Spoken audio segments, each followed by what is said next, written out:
Welcome back. आवाज अड्डा में बात हो रही है रिजर्वेशन यानी कि आरक्षण के ऊपर और उसकी लिमिट क्या हो। कुछ हालिया मामले ये हैं कि झारखंड सरकार ने वहां पर रिजर्वेशन की लिमिट को बढ़ाकर 77% तक कर दिया है।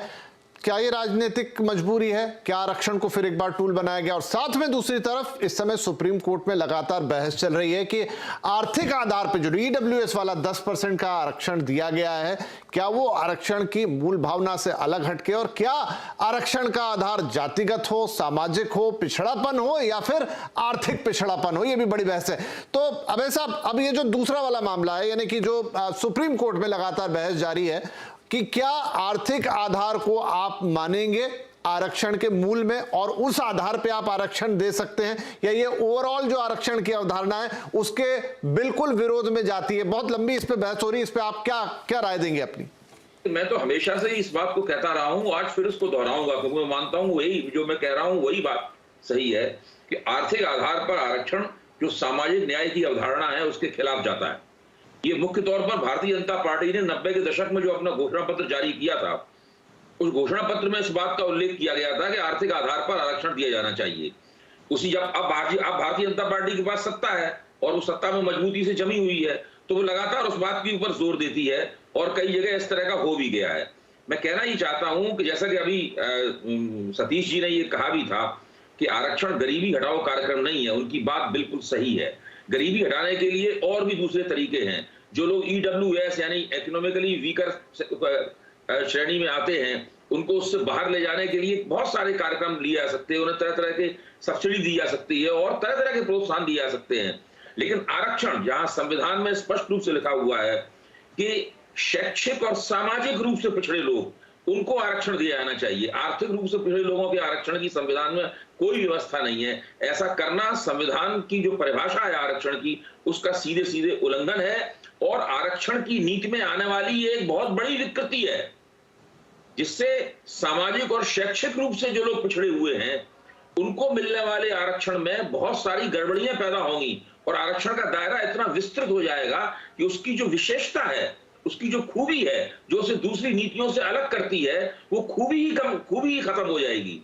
इसलिए ये जो आर्थिक रूप से गरीबों को आरक्षण देने वाली बात है, इसका सामाजिक न्याय से कोई ताल्लुक नहीं। मैं तो इसे आर्थिक सब्सिडी बोलूंगा। इसको सामाजिक न्याय की नीति के साथ आप क्यों रखना चाहते हैं? ये इकोनॉमिक सब्सिडी है या किसी दूसरे तरह की सब्सिडी है? केंद्र सरकार के पास सब्सिडी देने के बहुत सारे तरीके हैं, पूरा सब्सिडी का तंत्र विकसित कर लिया है। उसको आरक्षण के साथ जोड़ के आरक्षण की नीति की दुर्गति क्यों करनी? जी, तो अगर मैं गलत नहीं हूं तो विराग हमें शायद बताएंगे कि जो इंदिरा साहनी केस हुआ 1991 में नरसिम्हा राव सरकार के विरोध में के अगेंस्ट वर्सेस इंदिरा साहनी, तब भी नरसिम्हा राव सरकार ने आर्थिक आधार पर ही 10% आरक्षण देने की पहल की थी और जिसके विरोध में केस गया। अगर मैं गलत नहीं हूं, विराग आप बताएंगे।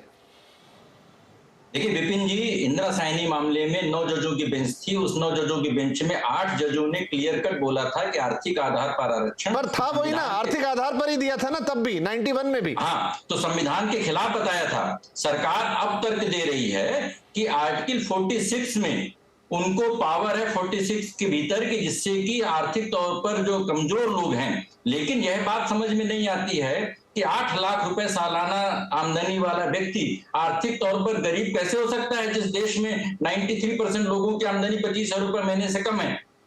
इसलिए बाकी आरक्षण की विकृतियों को ठीक करने की बजाय एक नई विकृति को पैदा करना, यह मैं समझता हूं कि नए भारत के खिलाफ है।